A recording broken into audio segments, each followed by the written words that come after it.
All right, good morning, everybody. Today we're going to start the wonderful yet very in-depth book of Ecclesiastes. So we're going to be picking up with Solomon, kind of where we left him, but after the fact that he realized something really important. But before we worship in the Word, if you guys will please stand, we're going to worship with music with John. Good morning, everybody. I'm following up what Drake said.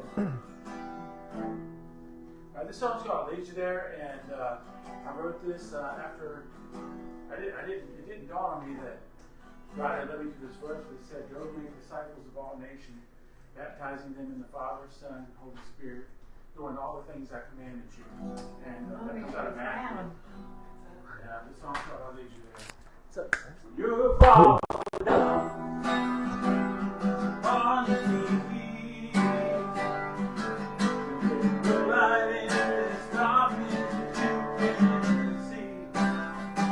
I know someone that never leaves. Looking on back together, keep thy peace. I'll lead you straight to the feet of Jesus. I'll lead you straight to the hands that live for you. I'll lead you straight to the sound of victory, and you'll be free, and you will see how we can. If the one who's always scared, I'll lead you there. The one who's counting all your hands, I'll lead you there. Because I care, I'll lead you there.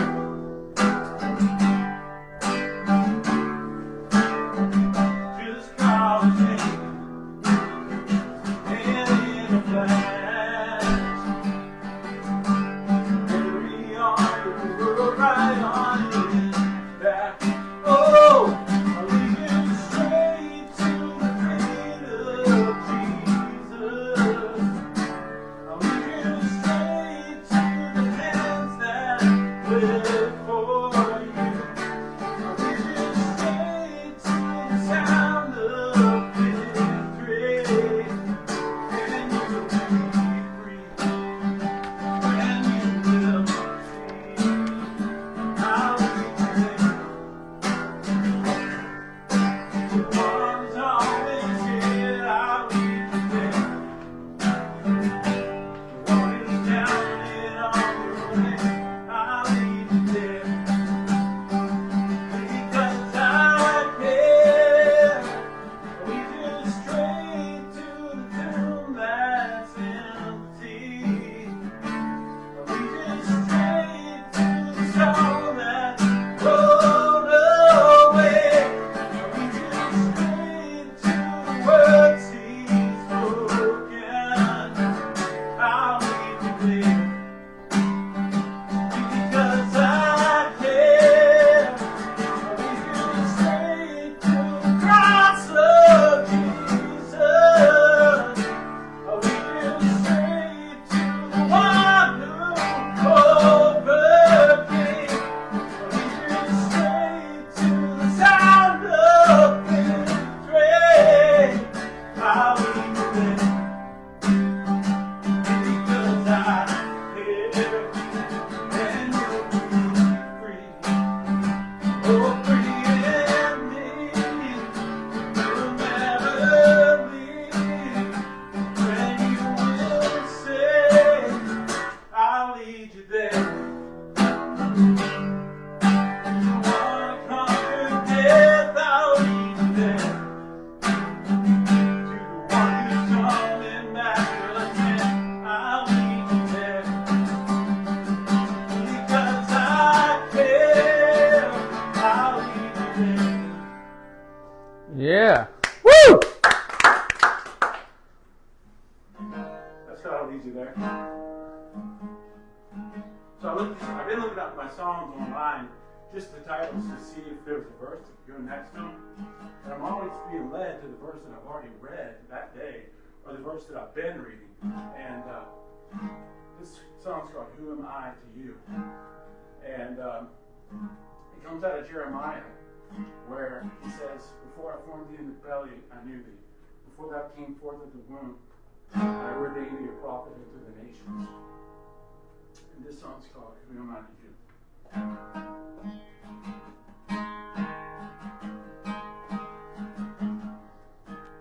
Lord, who am I to you?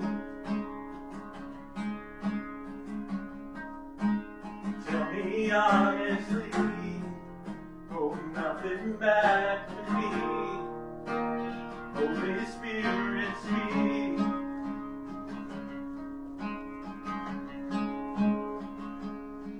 Oh God,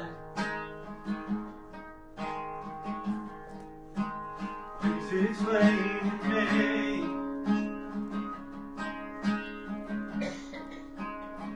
New life for me. Make this that I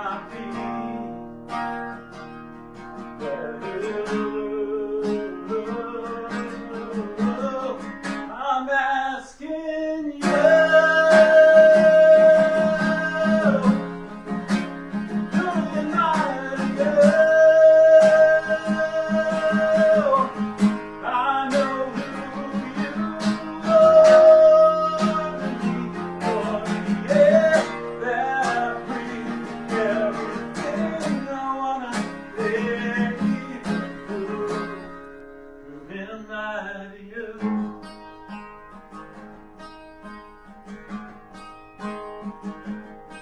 Oh God, help me to believe.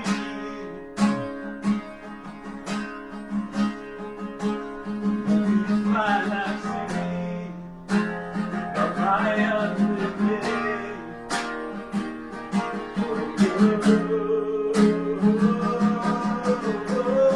I'm asking you.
I know who you are to me. You're everything I need, everything I want to see in me. Who am I to you? Wow.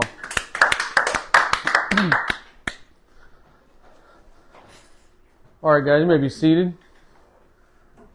Perfect springboard from what John sang for us, because that's exactly what we're going to be looking at with Ecclesiastes. Now, Ecclesiastes is pretty straightforward, guys. Life is meaningless. Nothing you do matters. There's not a single thing that you've done to change what's already taken place in the mind of God. So all the work you've done, all the knowledge you've studied, everything you know, everything you've done, all the conversations you've had are absolutely meaningless. And that's the book of Ecclesiastes. Somebody want to come up here and close us in prayer? That's really it, guys. But we're going to break it down. We're going to look at it in depth, okay? Because Solomon had the wisdom of God. And what he did for you and I, unfortunately, is he learned through experience what he's going to teach us in the book of Ecclesiastes. Okay, so guys, I want you to make sure you're there with me. If you you write in your Bible, I want you to start writing in your Bible. I want you to break open this book. Because what this book does, guys, is it goes against every world view. It challenges every world view. It challenges every discipline from science to philosophy to your theology. Okay, from atheism to nihilism to postmodernism to existentialism, and I'm going to go over those with you guys. He tells you that there's nothing new.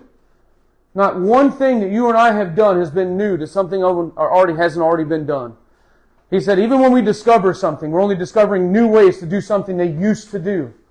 You know, you look at the idea of we have cars now. Yeah, well they had horses, they had chariots, and at one time they just used their feet. But both of them got from A to B. There is nothing new under the sun. And when Solomon uses the under the sun, he's talking about under the sun, on earth, without God, separated apart from God, which we are right now. Even with our relationship with Christ, we are still down here on this earth. So we're still going to have to deal with what it is to be without God still. And Solomon tells you how to do that. Guys, this is such an important book for a Christian disciple to go to. Because it humbles you in every way. Because it allows God to look at you and say, so what? And not to belittle the work you're trying to do for Him and the work He's called out, but that you can see in the overall grand scheme of things, so what? Guys, Solomon built a temple. It was huge. Had all kinds of wealth and gold and power. He had 900 wives. He did it. So what? That's what Solomon realized. So what? So you save a person's life in the hospital, you give them life surgery, or you go into a burning building if you're a firefighter and you save them. Or maybe you jump in front of a bullet to save somebody. How heroic can you be? So what? Because you're going to die just like the beggar on the street. You're going to die just like the serial killer. You're going to die in the same way. And that's what Solomon's going to tell you. He says, even the good die the way the bad die. The wicked and the godly have the same fate. But guys, there's a key element that underlines the book of Ecclesiastes that Solomon is also telling you. If all of that is true, then that means that there's only one way to find meaning, only one purpose that you really do have. One, not two, not three, and not 10. One purpose. So you say, well, I think my purpose, God wanted me to be a father or a mother. Maybe. So what? That doesn't change anything fixed in the mind of God. There's only one purpose that God gives you. So guys, I want you to join me in Ecclesiastes. We're going to go through it a little bit, and then I'm going to give you kind of an intro. We're going to kind of splatter shoot the whole book of Ecclesiastes today in an introduction form, and then we're going to go back and we're going to go into detail. Okay, now Preacher Doug, my teacher, my guy, he taught us this when it comes to Solomon. He looked at his father David, and David does the same thing, okay? He says he tries liquor, he tries luxury, he tries learning, he tries lust, and ultimately he tries the Lord. You will see that pattern in both David and Solomon's life. Okay? Solomon is going to learn through experience. This is the challenge here, guys. Through experience. He takes you through the book of Ecclesiastes in a secular experience where you can walk in here with a nihilistic view and have a conversation with Solomon. You could walk in here with a postmodern view and have a conversation with Solomon. Every philosopher can stand here and have a conversation with Solomon. And that's what I encourage you guys to do. If it's part of your spiritual gift and you're able to do it, guys, go read Plato's books. Go read the philosophers. Go read Epicurus. Go look at what they had for life and life after death. And if there is no life after death, what life really is like. And then step into the book of Ecclesiastes and have a conversation with Solomon. Guys, I'm telling you, if you go into the book of Ecclesiastes and you don't leave depressed, you didn't get what he was trying to tell you. And if you go into the book of Ecclesiastes and you don't leave with a longing and searching for God because of that depression, that you did not get what he was trying to tell you. Life is meaningless apart from God. Life has no value apart from God. Nothing you do matters because you're not doing anything new. So I'm going to read just to verses 1 through 8. Actually, I'll do 1 through 9. I want you guys just to get the introduction, okay? The words of the preacher, the son of David, king in Jerusalem. Vanity of vanities, says the preacher. Vanity of vanities, all is vanity. What profit has a man from all his labor, in which he toils under the sun? One generation passes and another generation comes, but the earth abides forever. The sun rises and the sun goes down, and hastens to the place where it arose. The wind goes toward the south and turns toward the north. The wind whirls about continually and comes again on its own circuit. All the rivers run to the sea, yet the sea is not full. To the place from which the rivers come, then they return again.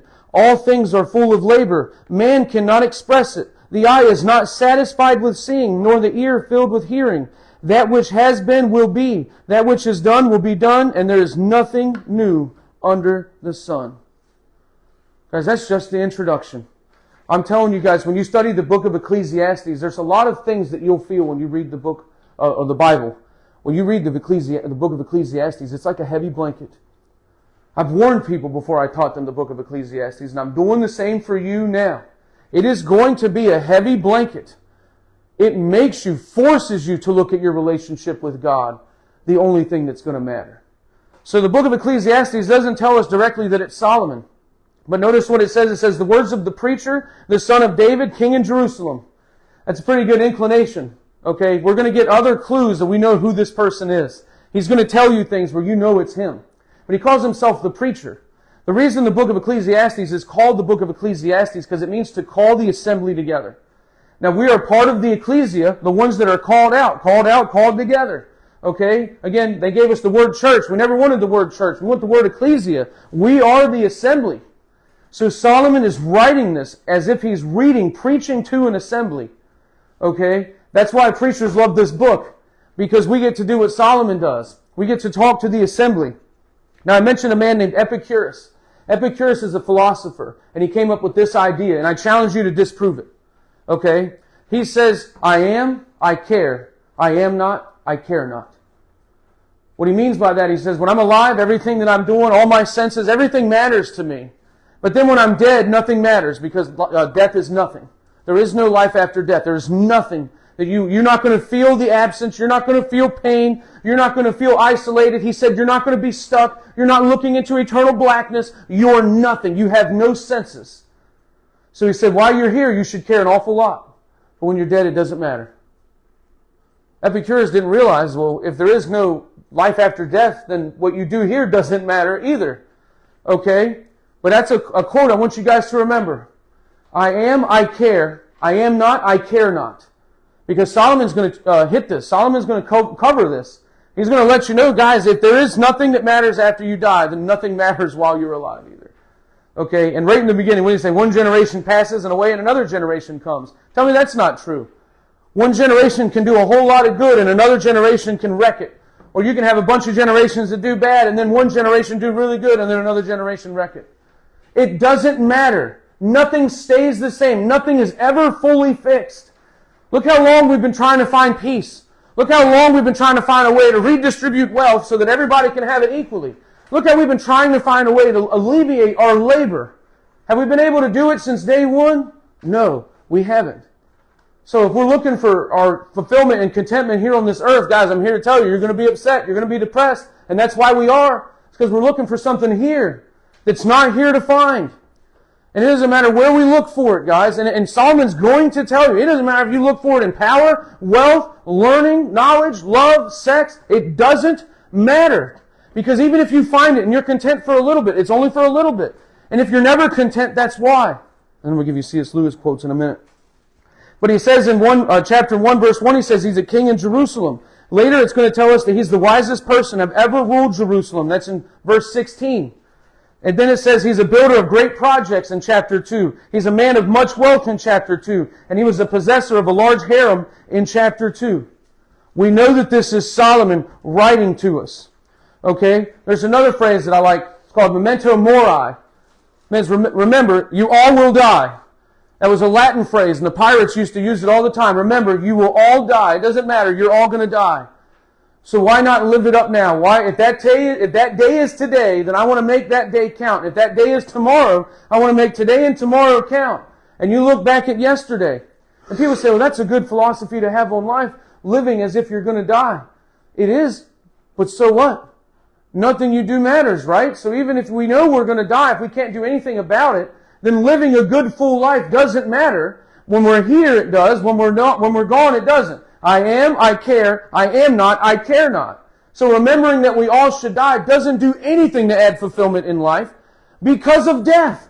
Death is the ultimate robber of contentment and fulfillment and everything. You think you have love? Not when you're dead. You think you have joy? Not when you're dead. You think you're hungry? Not when you're dead. You think you're full? Not when you're dead. You think you're sick? Not when you're dead. You think you're well? Not when you're dead. None of it matters. Not the good, not the bad. Okay? And this is why, guys, God has fixed it in our minds to have this idea that things do not just end. Because God is not an ending God. God is not a God with an end. Now, He created a world that has an end, but He did not create people that do. Okay? Animals have an end. Nature has an end. The cosmological world has an end. You and I, we do not have an end. So for you and I, it's hard to fathom something that has something already conscious and alive that has nothing. You and I are like, it doesn't make sense. What would it be like when I die? We're trying to compare it to these senses. Because you and I innately know that we are eternal in the mind of God. We are eternal in our creation. We are eternal in our design. I've asked people that teach atheism and secularism, like, okay, so if you're right, then why write books about it? You're going to waste your whole life, the only time you have on this earth, to tell me that there's no God because it makes you feel better? Why not do something that I guess matters? Good luck finding whatever it is, Richard Dawkins, whatever it is that matters. But I can tell you, you're spending your whole life trying to tell us that there's a God that doesn't exist and there's no life after death, just so you can end up in that same death. It doesn't matter. What did he say? Vanity. And we're going to come to the word vanity here in just a minute. Matt Coughlin said something in one of his lessons, and I'm borrowing it. And he'll know after he watches this lesson that I borrowed it. He said, do you guys realize we're going to be gone longer than we're going to be here? Dude, when he said that, man, it yanked the rug right out from underneath my feet. I was like, whoa. Getting ready for Ecclesiastes, and I hear Matt say something like that. And I don't remember where he got it from. There's nothing new under the sun. I'm sure he heard it from somebody. But think about that, guys. We're going to be gone longer than we're here. So which one really matters? The here and now, or the one where you're going to be there longer? Again, we have this idea of eternity. And we used to do it as kids. We say, forever and ever and ever and ever and never stop. Guys, it's worse than that. This is a timeless existence. You and I have never known what it feels like to live in a realm of existence where time is not a factor. Your body is on time. It's decaying now. Some people probably have to be at work. That's time. The sun is on a time set. The kickoff is on a time set. Everything has time. Even the state of entropy in science is based on time. You and I have no idea what it looks like or feels like or seems like and what we know it to be in a timeless existence. And the truest same about hell. Hell is also a timeless existence. They're going to feel that different type of weight. So the last one I had an example I wanted to use when I was doing Ecclesiastes that I used when I was at Mountain View. I said, can you guys imagine building like a really tall ladder? And I'm terrified of heights. And we used to have to put ladders together. I hope OSHA doesn't watch it. We used to have to put ladders together to try to go higher and higher. Imagine doing that, and then you get up there and you realize you're on the wrong building. Like, man, we did all this work to get on the wrong building. Now we either got to do it again, or we just got to take it down and say it's not worth it anymore. When you don't read Ecclesiastes, that's what Christians do. Is we'll build so much up there, and then we get up there and realize we're on the wrong building anyway. Because Solomon's already pointed out what even the flaw in our Christian view is. And that's the fact that even we really matter. But guys, in the ultimate mind of God, we really don't. God never needed you. He could have made anybody to be in your position. He could have given everybody your gift. He could have given anybody your face. Probably not yours. But He could have given anybody the ability that He gives anybody. Anybody could have built the temple. Anybody could have been king. Anybody could have been the conquest of Canaan. The only thing it couldn't have been anybody was the Messiah. And God really didn't even have to do that. Okay? As we're hitting these guys, Solomon's going to... My last point before we dig really deep into it, is there a difference between happiness and fulfillment? Can you be happy and unfulfilled? And can you be fulfilled and unhappy? I'm not going to answer that for you. I want you to consider it yourself. These are the questions, by the way, that they'll ask you in philosophy class. And then they'll teach your children or your students or yourself, whoever's taking an upper class philosophy, they're going to ask you these questions, and then they're going to try to give you all of these different solutions. But you know what you realize, even on day one of the philosophy class? So what? Why does that matter? Who cares? Think about it, guys. The guy's like, hey, I want you guys to do your philosophy homework so that you can realize how meaningless life is and that there's no life after death. But I want you to do that homework because it's important to me, the teachers, for you to know that it's important to you, the student, to be able to grasp this idea that you know that life is meaningless. But it really doesn't matter, does it? Whether I know it or not, it's meaningless. Whether I accept death or not, it's coming. And the philosophy teacher will say, let's just do it for the sake of class. You know, you ever done that with a teacher? I've done that with a teacher before. They say, I want you to do this. Well, one of our teachers was telling us, really nothing really mattered. Not philosophy-wise, but in the grand scheme that it really doesn't matter because there really is no God. And then they would say, but in this idea that there is no God, that's why you got to fulfill you. You got to find your contentment. You got to do what you want that makes you feel good. And then that hypocrite had the right to have rules and regulations. To do what makes me feel good is to not do your assignment.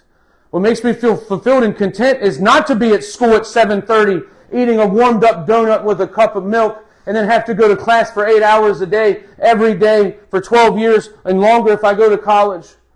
Say, so if nothing matters, if there is no point, why are we wasting our time in school? Why are we wasting our time at work? Why are we wasting our time doing anything? In fact, what could we do to not waste our time? You have these ideas that are going to be in school when you hit secular school, when you hit public education. If you go to a secular university, but day one you're wasting your time in philosophy class, if it doesn't matter. Day one you're wasting your time in gender studies and history. It doesn't matter if you're studying to be a doctor, which one of our friends is studying to be a really good doctor. Yep. But you know what? It doesn't matter. Guys, everybody that Evan saves, using his name, is still going to die. Is he a bad doctor or does it not matter? What if he gives you the medicine? What if he studies all of this and he can do brain surgery and keep you alive for just a few more days? You're still going to die. He could give you your whole life. You're still going to die. He wasted his whole life. And guess what, guys? Ultimately, he can't even save himself. He can't cure himself. He's got to rely on somebody else. And guess what? They can't keep him alive. When you hit these theologies and these theodicies, which means to ask a question, and you hit these philosophies, without God, it doesn't matter. You can be as happy as you want. Amanda loves the story of Hachi, the dog that remembered the owner when he died, and then it got so dedicated to him, it went to the train all the time until it finally died. They made a statue. So what? The guy's dead. He doesn't know the dog is there. The dog died. He doesn't know that there's a statue. You'd be like, oh, we're going to memorialize these people with statues. They don't know it. Solomon's going to tell you, the dead have no knowledge of this world. It's one of the hardest things I have to teach. When people die, they do not know what's going on in this world. Nobody's looking down to see you graduate. Nobody's watching the wedding. It sounds horrible. But guess what? They also don't see the bad stuff. There is no knowledge for them under the sun. Which means everything they did when they walked into eternity did not matter. The football coach who won the Lombardi is not looking down watching the Packers win or lose. Mom is not watching her kids. Grandma is not seeing her generations. No one is watching. Except who? God. You see the change there? Everyone's like, oh, I want to impress Grandma, or I want... Guys, God's watching. You know how scary it is to know that God's watching your thoughts and your heart and your actions? But you know how good that should make you feel when you say, well, I know it ultimately doesn't matter for me, but I'm trying to do what God's doing. That gives me a little bit of fulfillment. The theme in the chapter here is vanity. Vanity as pride. Now, the word vanity means breath. Okay? What Solomon has given you is a picture word for breath. What is breath apart from the body? Nothing. And what is the body apart from breath? Nothing. So what is life? Nothing.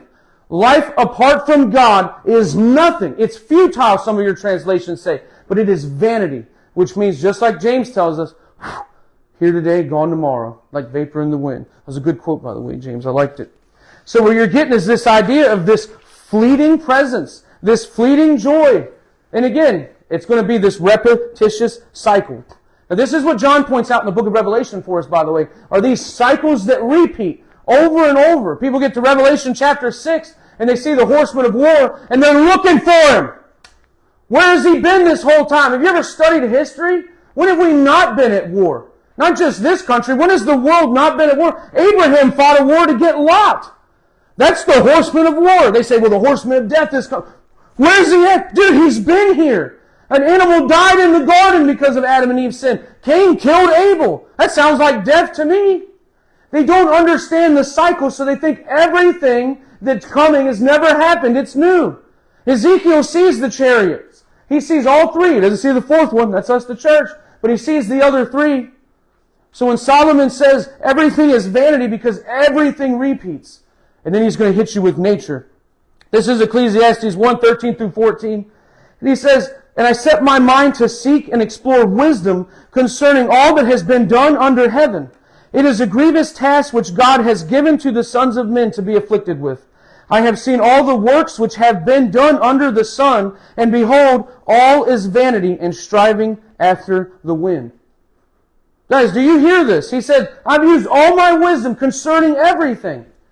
And he says, it's pointless what God has you doing down here. Build a church, build a school, build a house, save the trees, save the whales, kill the whales, fish, don't fish, hunt, don't hunt, love, don't love. He says it's all toiling under the sun because we are without God down here. Now notice what he says, under heaven, under the sun. Guys, ultimately what this means, and this is what I want you to take through this whole series, ultimately that means that you and I are searching for something on this earth that cannot be found here. That's what Solomon's telling you. He says everything else, and you're going to see as we go through again, guys, he says there's contentment. You're hungry, there's food. You want sex, there's a partner. You're lonely, there's marriage, there's relationships. You want knowledge, there's books. You want joy, there's singing. You want art, there's painting. He says, but no matter what you get, it's not God. It never will be God. It was never meant to be God. So when you find joy and contentment and then it goes away, that's because you're looking for something that's not here. But guys, that also means the ipso facto is also true. The converse is true. That means that sadness, that pain, that depression, that sickness, guess what, guys? That's fleeting also. Because you're holding on to something that won't be there. You have something here that won't be there. Is everybody catching that? That's the difference. But Solomon sees, guys, it is pain to be down here. You know, you say, well, I love my family and I have those good days. Yeah, wait till I catch you on the bad day. Let's see if you still feel the same way. Let me catch you when you're absolutely depressed. Let me catch you when you have no job, when you have no money, when you have no family, when you have no friends. Let me catch you out here on the sidewalk and let's see how fulfilled and content you are. Because Solomon says you're slaving under the sun. He says it is a burden that God has given us. Now again, did God give us the burden of work, or where did that come from? Does anybody know where that burden came from? It was Adam's fault. He said, now you're going to work the ground. Thanks, Adam. God's like, now you're going to get up at 4 o'clock in the morning, talking about myself, and you're going to work. That's Adam's fault. Ultimately, it's sin's fault. The conclusion is that for man without God, life, when it is examined, is empty and meaningless. So since Solomon came to this conclusion, since Solomon's come to this conclusion, you're going to see men try to grab into these philosophies meaning. So guys, on your outline, I have the word materialism. A life about gathering resources. Look at my collection. Look at the cars in my garage. Look how many things I have. Look how big my house is. Look how much money I have. And guess what, guys? You know what? At the funeral, when we're talking about the life that person lived and the stuff they had, you know who doesn't hear it? You know who doesn't know? You know who cares not? The person who is not. You ever go to like those museums and you see like all the accolades of like say Elvis or something, or you go to these museums and you see all these people, you're like, wow, look at the life they lived and this is crazy. And look, they're probably excited about how many people are coming to their grave sites and leaving flowers. No, they're not, because they don't know. It doesn't matter to them their resources, their material wealth, because they literally couldn't take it with them. You know, people say, you can't take it with you to heaven with God. Yeah, and if there is death and there is no God and there is no life after death and death is absolutely a non-existence, you still can't take it with you. So even materialism doesn't fix the issue. You can gather it all up, and this is what Solomon says, guys. He says, one generation after another passes away, but the earth abides forever. He's going to realize that he sits in the throne, and then one day he's dead and somebody's sitting on the throne. He builds a temple and one day somebody tears it down. He's over here and one day they move him over there. He's got this much wealth. Maybe they have more. Maybe they have less. You know who it doesn't matter to? Solomon. So materialism isn't going to get you there. When we go through Ecclesiastes, he's going to cover materialism. Ask anybody that died if they care about their stuff. They don't. If anything, if you could contact them, the only thing they would care about is either getting life back or regretting the fact that they didn't believe that there was a God. Existentialism is the idea that life is what you make it. So you can find whatever it is you want in life. You can go out and go to all the Greenpeace, and you can have everybody become a vegan, and you can save the whole natural animal world. And you know what doesn't care? A wildfire. You know what doesn't care? A hurricane. You know who doesn't care? The predator that's eating the animals that you're trying to save that you won't let me eat.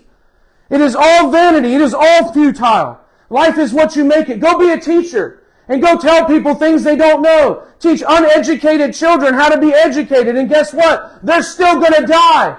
Guess what? They still have to get a job. Guess what? They still have to toil under the sun. Send a preacher into a place where they don't want to hear him preaching and let him die on day one. None of it would matter, especially apart from God. Existentialism. Life is what you make it. And you know what you can make into? Nothing. Especially after you die. You say, wow, man, I had a good life back there. No, you are not, so you care not. And if you are and you do care, you can't even see it. Guys, understand that. If you're outside of God, if you're outside of Christ and you die, you're really not going to know what's going on in this world. The only thing that's going to matter is what's coming up next. But the people in Christ, the people in God, when they die, they have no knowledge of this world. They can't look back and see if they had an impact. George Washington can't say, wow, I really did really good things for the country. And another president can't say, I can't believe somebody shot me when I was watching a play. They don't do it. They don't know. So it's futile. It's meaningless. Life is what you make it. Make it into what? Nothing. Positivism is life is whatever works best for you. Whatever works best for you. So do what makes you happy. Do what's good for you. Guys, one, that's a bad way to live down here, just relationship and society-wise. But guess what, guys? When you die, does death work best for you? Can positivism keep you away from the inevitability of death? No, it cannot. Postmodernism is life. Actually, life is the sum of your whole history. Your whole life is just your experiences. Well, some people don't have those same experiences. Some people don't have good experiences. So if that's all life is, that's not meaning, that's not purpose, that's not value. Postmodernism likes to teach that there is no absolute truth, which means there is nothing ever true all the time for anybody, everywhere, all at once, all the time. Does anybody know what an absolute truth is? Absolute truth means absolutely true all the time.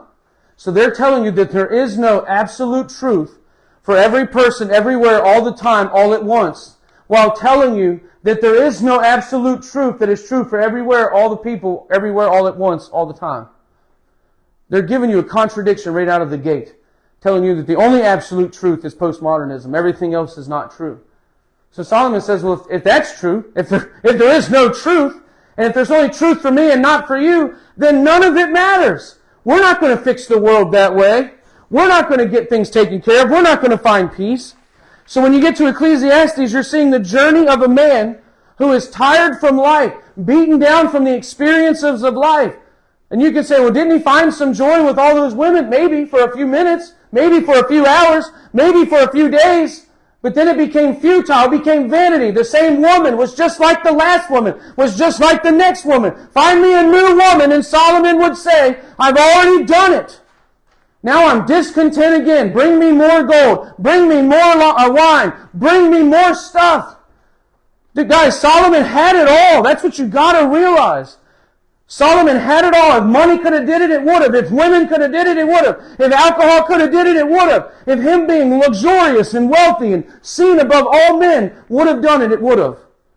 Instead, when Solomon's walking around, everything he has, he's walking on the ground, realizing that that's his fate, to turn back into the dust. And then if people still exalt his name, he doesn't know. He doesn't care. It doesn't matter to him. The journey of life for us is the same thing, guys. It's an endless repetition of meaningless events, meaningless interactions, meaningless conclusions. Meaningless.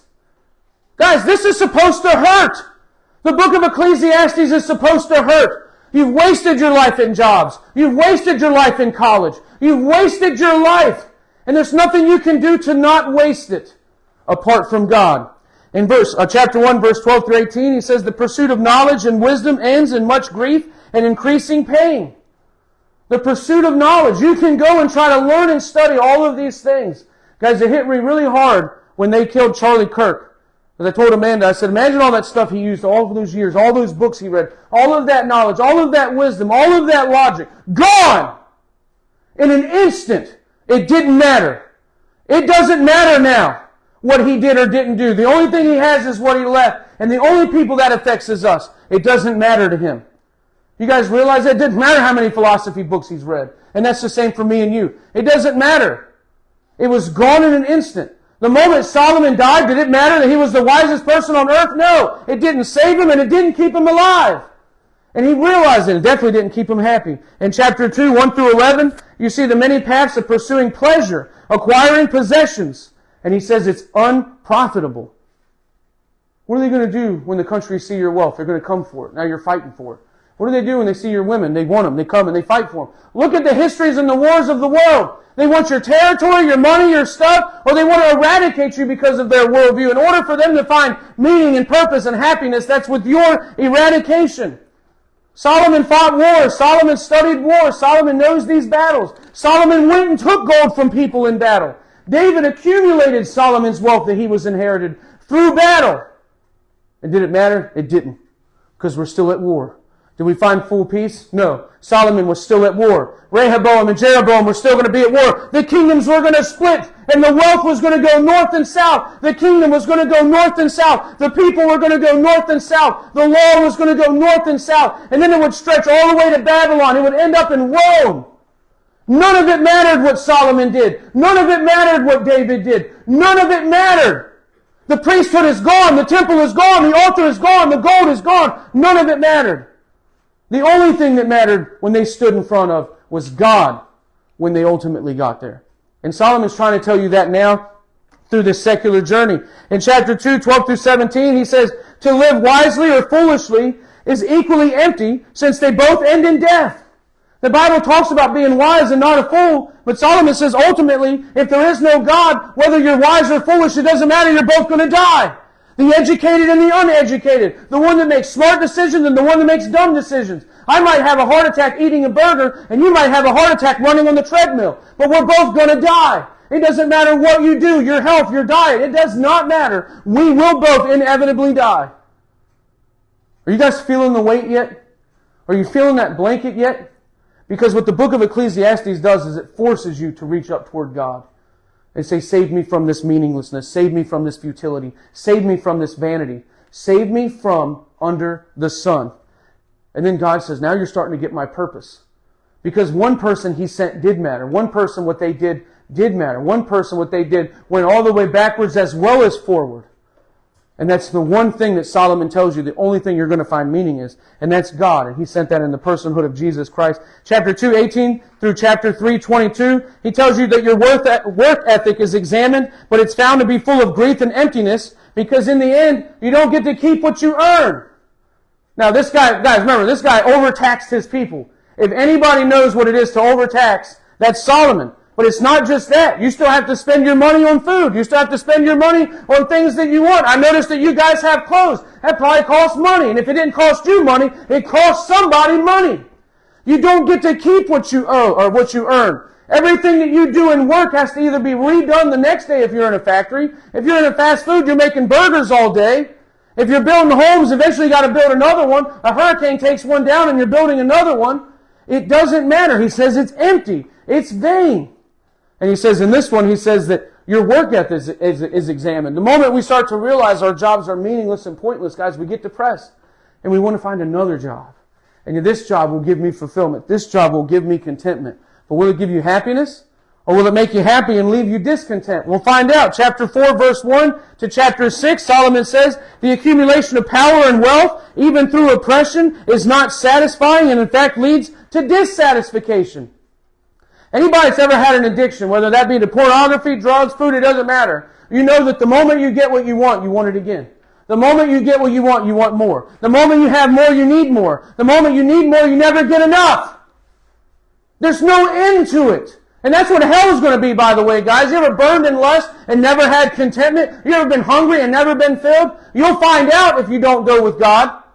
But you're finding out now here on this earth. It is futile and vain. And it leads to dissatisfaction. That's the opposite. The world says, well, they just give me everything I want. Solomon's telling you, it's actually going to hurt you more if you get everything you want. Because then even what could have satisfied you a little bit won't satisfy you. At least if you take it in small amounts, it can be there for a little bit, for a little while, for a little time, for a short season. Gone today, gone tomorrow, like breath in the wind, dust in the wind if you're a Kansas fan. So Solomon draws his conclusions from an observations of living under the sun here on earth without God. So the lasting and purpose and fulfillment can only be found with God.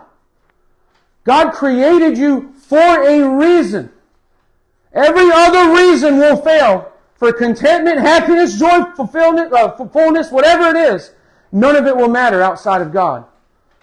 And you say, well, does God give you purpose here under the sun that really matters? Well, let's see. Some people He sends to die. Some people do live a great life. I'm not saying I'd love to be Solomon, because I think if I had too much money and too much power and too much wealth, it'd probably corrupt my character. So I'd say, no, I'd probably stay where I'm at. Upper, lower class, or lower middle class, depending on who's in office, is kind of where I end up. But Solomon says, see, they gave me everything I ever wanted, and it didn't work.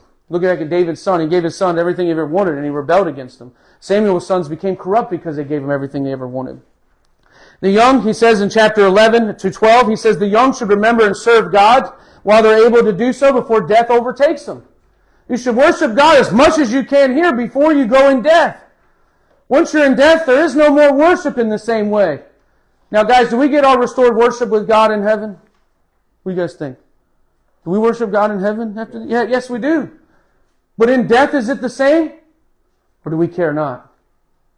See, we care not right now, because that's still that separation there. Now, we're with Christ, waiting to be with God in the kingdom, but we're not there yet. And then chapter 12, 9 through 14, Solomon says the bottom line is that for a meaningful life, one has to fear God and keep His commandments. And we look at that wisdom, we say, why is that? And Solomon says, because if there is a God that brings life and purpose and meaning to life, then He also brings standard and righteousness and good. And He has a standard objective of what is good and what is bad. And if He has a standard objective of what is good and what is bad, and if we're all eternally minded, then that means that there's an eternal place for those that accept what is good and objective, and those that don't, that take what is subjective and not good. And Solomon says, well, that can only be heaven and hell. And he says, so you're going to end up in one or the other. The only thing that matters in your life is not to go to hell and to go to heaven. To go to heaven and not to go to hell. That is your only purpose in life. I've boiled it down for you. You realize that that's the only thing that's going to matter. You're going to get to heaven and say, God, dude, I worked 48 hours for my family and I slaved to make sure that they had everything they wanted or needed, and I did all of this good stuff, and I mowed the church grass, and I painted the church walls, and I printed the church papers, and I swept the church porch. He's not going to care if you don't make it in. Okay? And if you do make it in, you're going to realize none of that mattered in the first place.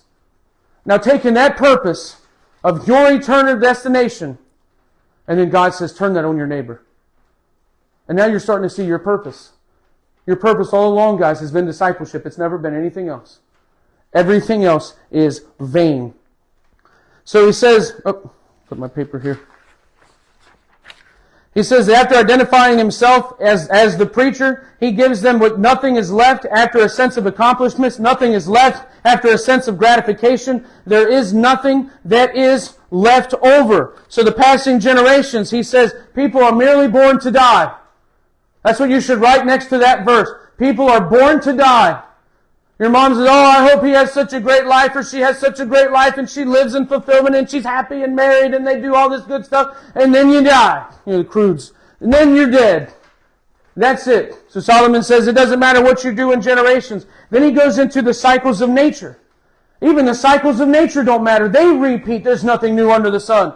People are like, oh, we got a tsunami, it's the end of the world. Oh, there's a hurricane in Florida, like there's not. Oh, it's the end of the world. Oh, we have all these bad weather phenomenon, and it's the end of the world. And yet we've been having them since the very beginning, and here we still are.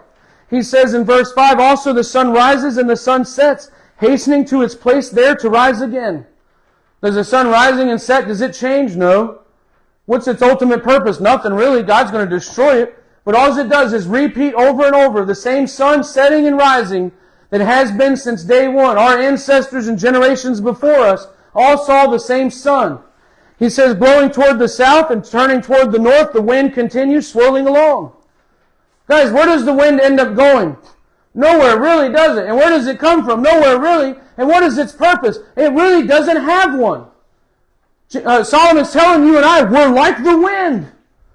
Without God, we're going everywhere and nowhere. We're doing something and nothing. We're accomplishing everything and really accomplishing absolutely nothing.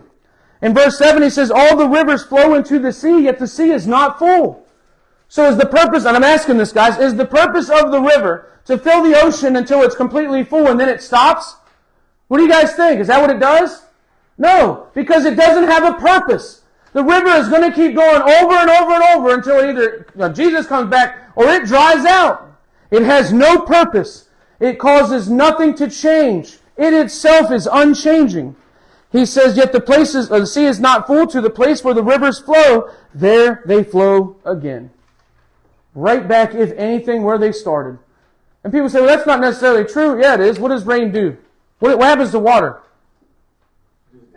It evaporates, dissolves all look, but it evaporates. And then it goes up, and then what does it do?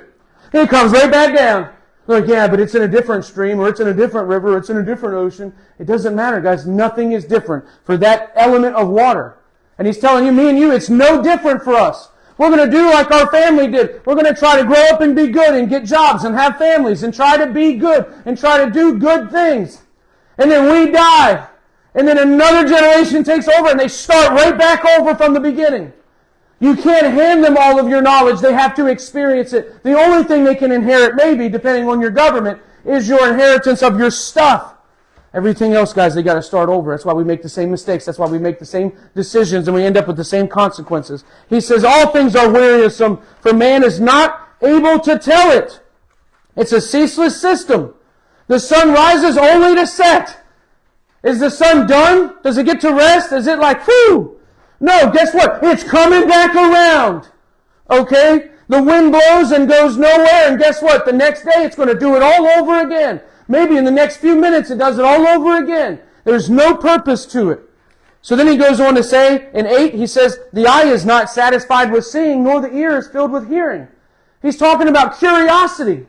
You and I say, let me see, let me go look, let me go see. Guys, if you don't know emptiness, look at the feeling you have after a holiday. All of that hype and build up, all of the Christmas carols, all of the trees, the cookies, the smells, the people, the dinner, and the presents, and then the next day it's gone. And you're waiting for that next thing to fill you up. What is it? Oh, we got New Year's Eve coming up. We got New Year's Day coming up. We got Valentine's Day coming up. We got March coming up. We got everything up. We always got to build it up and then we drop it back down. That's how fleeting it is to live down here, that you and I have to fill our lives with this futile joy. And I'm not saying we don't feel it, guys. There's certain times where you really feel it. But the higher you go up and feel it, the harder you come down without it. There's nothing more empty than a holiday the day after. Guys, really look at it. So he says, with curiosity, he says, when you want to see something, you ever wanted to see something? Maybe you want to see the Eiffel Tower, you go and you finally see it. Oh. Guess what? When you come back, all you're doing is talking about it.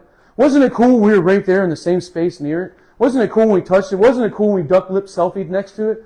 Wasn't it cool? Well, guess what, guys? Someone has already seen it. Somebody after you is also going to see it.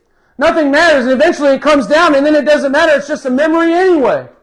You accomplish nothing, and then you're like, now that I've seen that, I want to see this, and I want to see that one, and I want to travel and see all of these things. I want to hear all of the knowledge and experience of these different cultures. I want to do all of that just to die. And it doesn't matter. Now you see nothing. Now you know nothing. Now you hear nothing. Solomon was curious, guys. He went out and he searched in knowledge. And imagine like reading a book and then Solomon's like, you know what, this book doesn't really matter. And then you look at how far you got into the book and you're like, I wasted it. Me and Amanda, one of the things we try to do is if we really don't like a movie, if it's really not grabbing us, we try to cut out as early as we can so we don't waste time. But then there's a point when she's like, are you really liking this movie? And I'm like, no, not really. And she says, well, pause it and see how much longer it has. And I do. And if we're halfway or over halfway, you know what? We just stick it out. We're already here. We already made it this far. We might as well. But Solomon's saying, well, if you think about it, ultimately, no. You should stop the moment you see meaninglessness and go find something meaningful. And you guess what, guys? Solomon's saying it with tongue-in-cheek because he knows there's nothing out there that's meaningful. You can think you want to know things. You can say you want to hear things. You can say you want to see things. Something someone's already known, something someone's already heard, something someone's already seen. Maybe it's just your experience. But then after, guys, just like a holiday, it's over. And then he says the most important thing in Scripture, especially understanding God, there is nothing new under the sun. God warned Cain that sin was outside of his door. It was outside of your door. Cain let it in, you've let it in. You guys understand? Nothing new under the sun. There's people out there that would have built the ark. There's people out there that wouldn't have. Nothing new under the sun. People are like, oh, this generation is so bad. Nothing new under the sun. They've had gays, they've had trans, they've had rapists, they've had molesters, they've had murderers, thieves and liars ever since the beginning. Nothing new under the sun. The absence of anything new. And then you say, well, at least we have good people. We had good people then. Abraham said, God, if I find 5. Lot said, hey, we shouldn't be here. We shouldn't be doing these things. Ruth said, I don't want to go back. I want to stay here. We've had good people. Guess what? Nothing new under the sun. It didn't change a thing. We're still locked in a battle of good and evil, aren't we? We now have laws and moral codes far more advanced than they did in the ancient world. Did we solve the problem, or are we still dealing with it? Still dealing with it, aren't we? We still have court systems to execute judgment when those moral laws fails. So Solomon says in verse 9, he says, that which has been will be, that which has been done will be done again. There is nothing new under the sun. I'm going to keep reading now. In verse 10 it says, is there anything of which one might say, see, this is new? Already is it, if I can talk correctly, nothing new under the sun, me here up here tripping over my words. Already it has existed for ages, which were before us. There is no remembrance of the earlier things, and also of the later things which will occur. There will be for them no remembrance at all among those who come later still. Solomon says, nothing new under the sun. Okay? This is a C.S. Lewis quote. And again, guys, we're just doing the splatter part of Ecclesiastes. We're going to come back and hit it in depth. But this is a quote from C.S. Lewis. I'm going to do 2. This says, creatures are born with desires, unless satisfaction for those desires exists. A baby feels hunger. Well, there is such thing as food. A duckling wants to swim. Well, there is such thing as water. Men feel sexual desire. Well, there is such thing as sex. If I find myself a desire for which no experience in this world can satisfy, then the most probable explanation is that I was made for another world. If none of my earthly pleasures satisfy, that does not prove that the universe is a fraud. Probably earthly pleasures were never meant to satisfy, but only to arouse and suggest that there is a real thing. Do you guys hear that? He says, if you cannot find satisfaction for things here in this world, then it only can be concluded that we were made for another one. And then he says, and if you look at all of these desires, they're only meant to arouse your desire for what really matters, for what really counts, for who really matters, for who really counts. C.S. Lewis is talking about God. He's talking about God, made for another world. He's talking about heaven, made for another desire. He's talking about your relationship, made for another love. He's talking about the love you have with God the Father. Guys, you and I have not even scratched the surface of God's love, what we have for each other. We think that's powerful. People are willing to kill over the love we feel for. People are willing to die and kill themselves over the love we feel for. People are willing to kill and die over the absence of that love that we feel for. We have it for animals. You can have it for a stranger. You can have it for people that you see in TV shows that you come to know as a character, and then when they kill that character off, you lose sleep over it because to them, or to you, they're real. That's the kind of love emotional contact we can have, and it's not even close to what we get with God. So C.S. Lewis is in line with Solomon when he says, God gives you these things to arouse your desire for Him. You want Him. So when He saw Adam wasn't meant to be alone, He gave him Eve. Did that solve everything? No. In fact, that was the beginning of sorrows for Adam. It didn't give it what he wanted. Cain tried to do things his own way. It didn't give it to him. He killed his brother. It didn't give it to him. He ran and had sex with his sister. It didn't give it to him. It's never going to give it to him. So in verses 12 to 18, Solomon explains how he reached the conclusion when he said, I, the preacher, have been king over Jerusalem, and I set my mind to seek and explore concerning all things done under heaven. Solomon's conclusion is the fact that he went and he did it. He tried it. He thought it. He challenges you to bring it to the table and see if you can prove him wrong.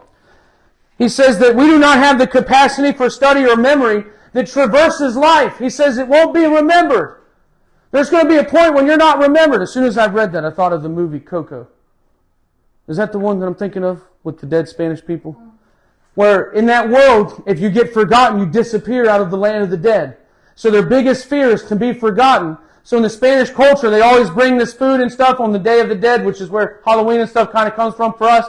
And they have to keep their memory alive. But eventually, as it happens, inevitably, everyone always forgets. Eventually, you're not going to be a memory in your family's genealogy. There's people in my family I don't even know existed. They're like, they'll remember us forever. And I'm like, who are you? And then I'm like, yeah, but we're more modern now. You can see our faces all over Instagram and Facebook. Eventually, somebody gets their Facebook account deleted, and you're forgotten.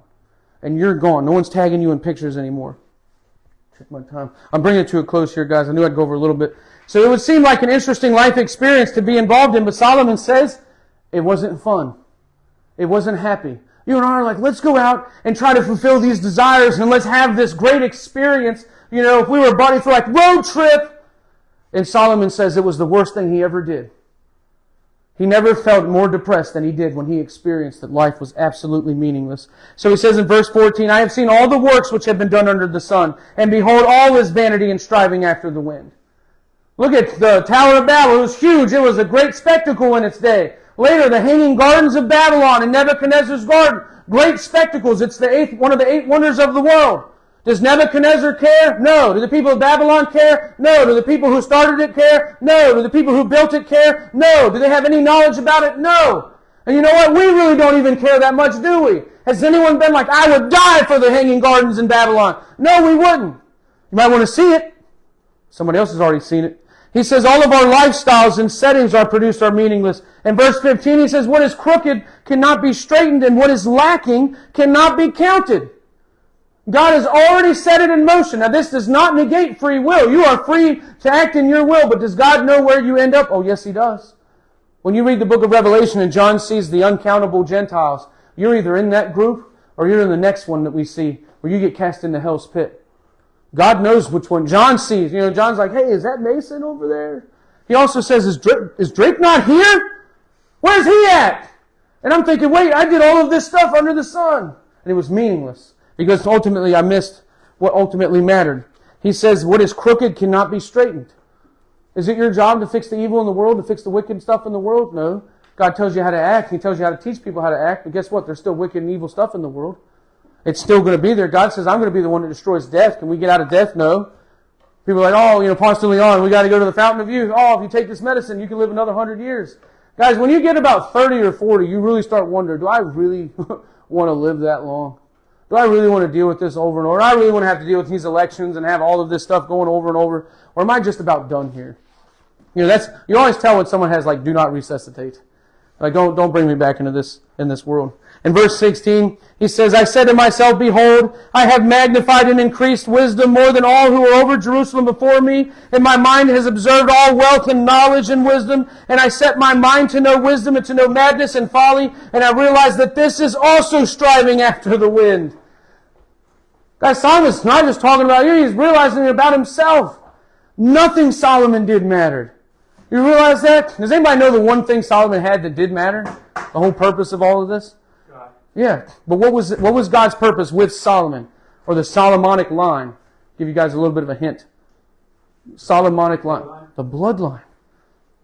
Can you imagine doing all of this? And then in all reality, the only thing that God ever cared about was your DNA. You're like, God, you see my temple? And God's like, yes, so what? Solomon's like, did you see my wealth? He's like, yes, so what? All God cared about was his blood. And he didn't need Solomon to be alive for very long. All he needed him to do was reproduce the proper way. Our constant desire to increase in human knowledge brings about grief and pain, even for ourselves. And then I want to jump here to the very end. I'm going to chapter 12. I'm going to read verses 9 through 14. And I want you to hear the conclusion that Solomon brings about. And when we go through this, guys, this is what you're pulling out of the book of Ecclesiastes. There is no meaning or purpose outside of God. This is chapter 12, verses 9 through 14. And moreover, because the preacher was wise, he still taught the people knowledge. Yes, he pondered and sought out and set order many proverbs. The preacher sought to find acceptable words, and what was written was upright, words of truth. The words of the wise are like goads, and the words of scholars are like well-driven nails given by one shepherd. And further, my son, be admonished by these, of making many books. There is no end, and much study is wearisome to the flesh. Let us hear the conclusion of the whole matter. Fear God and keep His commandments, for this is man's all. For God will bring every work into judgment, including every secret thing, whether good or evil. That is the wisdom of Solomon. Guys, when we're down here under the sun, John's song, who are we to you? Under the sun, it feels like we're nothing, because we really are nothing. But then you think about that nothing, and you realize that God gave His Son to redeem that nothing, to redeem that wearisome, meaningless life that you think you have, that God has under the sun. Because He said, hey, I didn't create them for this world. This world is merely a step in the right direction to me. So if I can put in their hearts eternity, if I can put in their minds what life is after death, if I can give them a resurrection-minded mindset, He says, maybe then they'll find meaning. So He said, fear God and keep His commandments. The fear of God, guys, God has to bring to judgment everything that is evil and offensive to Him. He doesn't want it to be you. He doesn't want it to be them. But it's going to be, because there's going to be people that don't believe, that don't know, that don't get it, that don't truly understand it, or that are blinded by these philosophies chasing after the wind under the sun. But He says to fear God. To fear God is to understand why God has to send you to hell. And then to understand God is to realize why He made a way so that He didn't have to. And that's the beginning of that love. But then He says, for this is man's all. Guys, if you fail in everything else, if you never write a hit song, if you never preach a lesson that sells out a mega church, if you never solve world peace, if you're not able to feed all the people in Papua New Guinea, if you're never able to go to a missionary field and bring Christianity back to the continent of Asia, your all is the fact that you fear God and love His commandments. Your job is not to fix the world. He's going to destroy it. Your job is not to fix the people. He's trying to redeem them. Your job is to fear God and love His commandments and to love Him. And then He says, for God will bring every work into judgment. And here we are. Right where Solomon said we would be. But again, because God loves us, He's given a provision. See, God says, I'm going to bring out into the light for everybody that matters to see what you've done, whether good or evil. Or we can handle it here and now. You and I can look at that judgment. We can see, do you truly fear God? Guys, I know it sounds hard when we say fear God, because people are like, you shouldn't have to fear a God who loves you. But the fear of God is what brings us into that right relationship, that good moral standing of what we need to do, to not be a part of the problem, but to be part of the solution, to bring about any meaning, if we can gain or squeeze in the rag, any drip of meaning out of life is going to come in the fact that you and I knew, loved, and feared God. Abraham says the reason he lied to Abimelech and the reason he lied to Pharaoh, he says, because I felt that there was no fear of God in this place. How many places could we go in this world and say, you know what, I'd be scared to go there because I feel like they do not have a proper fear of God? You can have people that love God and do horrible, terrible things. Look at the mafia and its relationship to Catholicism. They were never there to do good things, but selfish things. You and I can do the same thing. We can waste our lives doing the things that don't matter. We can waste our lives trying to find futility. Or we can do what really matters, and that is to judge ourselves properly, both here at the Lord's table and then out there in the world. So guys, if everything is vanity, then your discipleship should be more important than work. If everything is futile and meaningless, then your discipleship should mean more to you than your college education. If everything has no meaning apart from God, then discipleship should mean more to you than anything that you do, whether that be sports, work, wealth, power, sex, family, even the good stuff. It doesn't matter. It's about discipleship. So guys, we are the assembly that Solomon the preacher is talking to, and there really is nothing new under the sun. When we do these exposés of the people of Israel, we're just like them. When we look at the pagan Gentiles, we descended of them, and we're just like them. Just like Solomon, everything we do is meaningless apart from God. Well, guess what, guys? We're not as apart from God as even Solomon was. Our relationship is even deeper than what Abraham and David and them had, because we have Christ, and we have Him in full. And He brings about full meaning and fullness and contentment. So I asked earlier, guys, it says, is there a difference between happiness and contentment? Has anybody ever died happy for Jesus Christ? Or do they die content? Do people live happy and enjoy for Jesus Christ? Or do they live with contentment? Did God call you to be happy, or did He call you to be content? And I'm going to do even one better when we talk about in Bible study. It is easy to say, I believe this and I love it and it's true and I would die for it. It's another thing to say, I can go out there and live for it. Live like it's true. Live like it's real. Because if you live like Christianity is meaningless and has no value, the world is going to see it that way. And one day, God's going to bring you to the big table and you're going to see it that way. Guys, we're called to go out and live like people who know and believe and trust and love God with this meaning. This is merely the interview with God. The battle is the other 6 days of the week. Guys, if you have any questions, don't hesitate to talk to me about when it comes to judging yourself. This is your day of judgment. It's written in the Bible that you're going to die and one day be judged. But you and I judge ourselves here while we're still alive. We still are, so we care, right? We are, so we care. But I'm here to tell you guys, when you're dead, you still are. And you're still going to care. And you're either going to care about what you did do or what you didn't do under the sun. Good ending there.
All right, guys. You have your outline. I wanted you guys to have something to take with you so you didn't have to try to carry and remember all the things, again, that I do according to my spiritual gift, you do to your spiritual gift.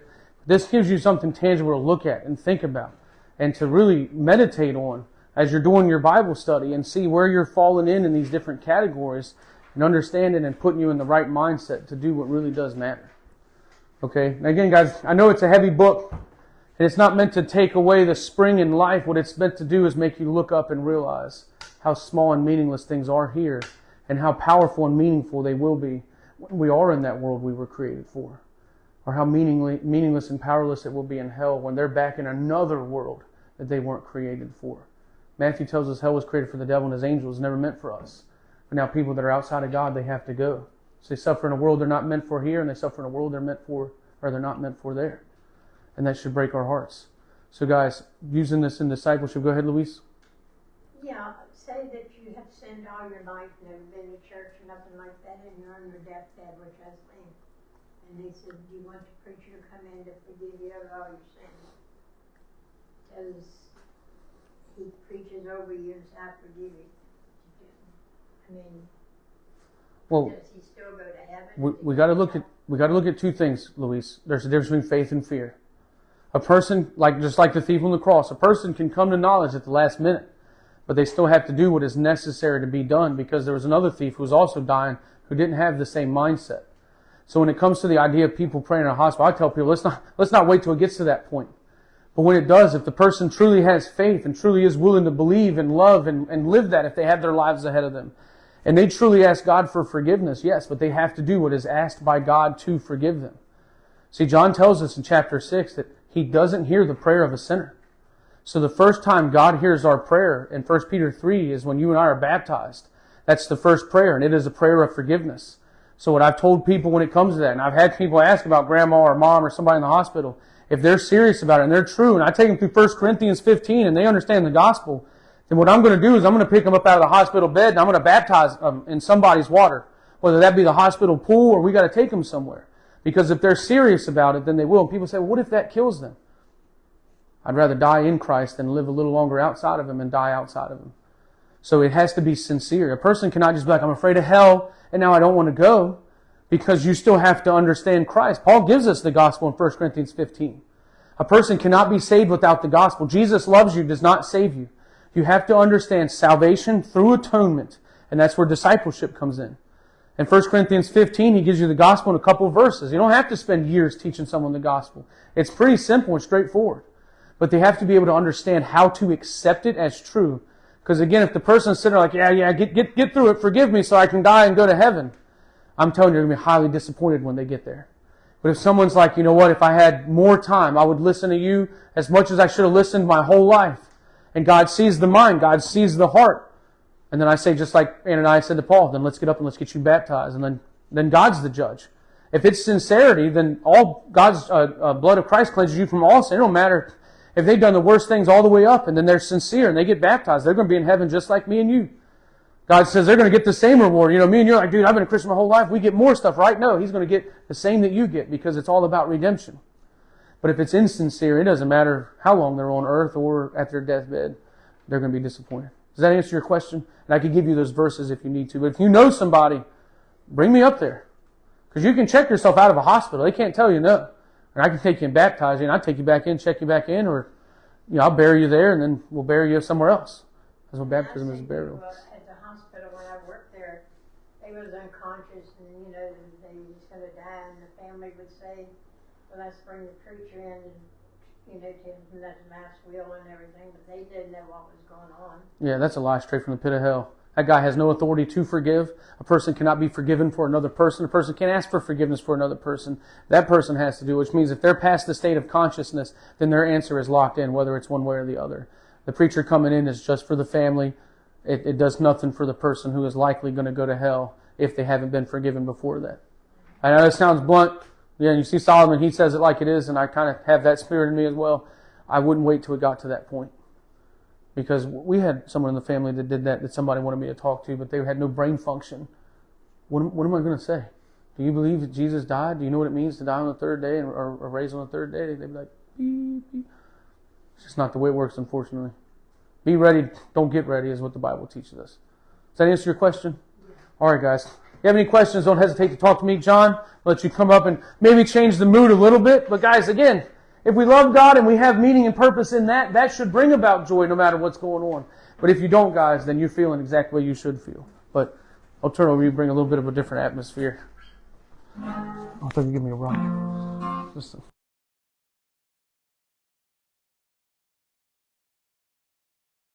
Great message, Drake. Great message. Another new song. New? Yeah, another new song. Third new one I'm playing with son. This is called The Tree Ran Red. And it's about the verse that says, and the Son of Man will be delivered into sinful men. to be crucified, and on the third day rise again. Woo! The tree ran red. Simon carried his cross to the top of Calvary's hill. We all thought our hope was lost. When his blood was spilled, Mary's tears filled up her eyes as John stood by her side. He said, Father, it is finished. The Savior paid the highest price, and the tree ran red,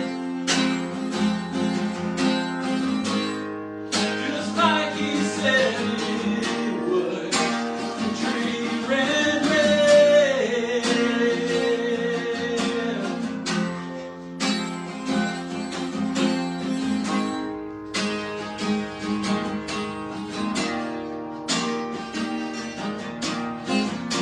When the stone rolled away, so he stood up on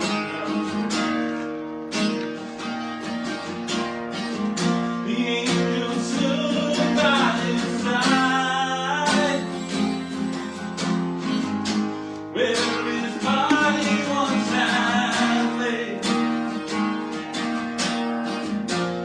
Mary says, "Where have you taken my Lord?"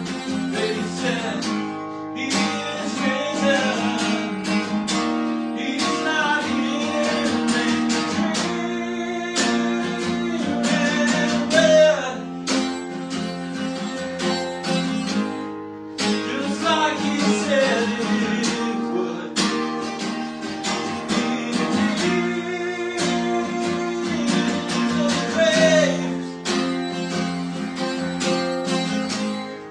Just like we knew He could, in the tree ran red. Oh,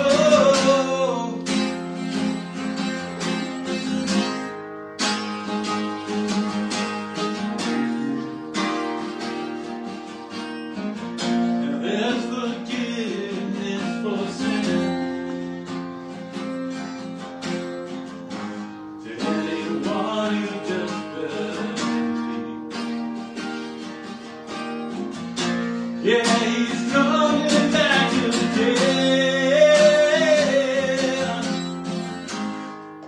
The humble Prince of Peace set the prisoners free, and the tree ran red,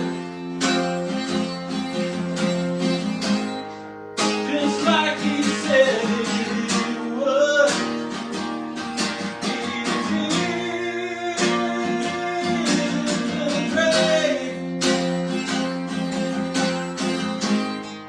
Just like we knew He could, and the tree ran red, right where the people stood. See the king in the grave, just like we knew He could, and the tree ran red. In the grave, just like we knew He would, and the tree ran red. Yeah, woo! I actually changed my last song from your sermon. This song called Chasing the Wind. Nice.